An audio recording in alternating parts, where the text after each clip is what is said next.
اللہ الرحمن الرحیم۔ جی تو بات کرنے کا مقصد اور جو بنیاد ہے وہ یہی کہ قرآن کو سمجھ کے پڑھا جائے اور اس کو اولین ترجیح دی جائے اور اس کو لوگوں میں عام کیا جائے، اس کی تبلیغ کی جائے، اسی کو سنگ بنیاد سمجھا جائے، اسی کو سب سے پہلی ترجیح اور حجت اور دلیل مانا جائے اور اس کو آسان سمجھا جائے۔ اس کا جو سب سے بہترین جو بات کرنے کا مقصد ہے اس کی آسانی۔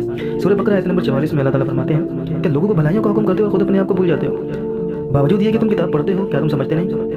مطلب یہ ہے کہ دوسروں کو تو بھلائیوں کا حکم دے رہے ہو اور خود جو تم پڑھ رہے ہو تمہیں خود سمجھ نہیں آ رہا کیونکہ تم صرف پڑھتے ہو۔ اللہ تعالیٰ خود کویشچن مارک لگا رہا ہے کہ تم غور و تدبر کرو کہ تم سمجھتے کیوں نہیں ہو۔ سورہ بقرہ کی آیت نمبر 99، اور یقیناً ہم نے آپ کی طرف روشن دلیلیں بھیجی ہیں جن کا انکار سوائے بدکاروں کے کوئی نہیں کرتا۔ یعنی کہ ایک با اخلاق انسان جو اچھے طرز عمل زندگی کا مالک ہے، جو اچھی زندگی گزار رہا ہے، وہ ممکن ہی نہیں ہے کہ اس کلام کو پڑھنے کے بعد اس کی طرف متوجہ نہ ہو اور اس کو نعوذ باللہ گمراہ کن کہے یا کسی قسم کی اور لغو بات کرے۔ وہ بدکار ہی ہو سکتا ہے جو اس پر انگلی اٹھائے۔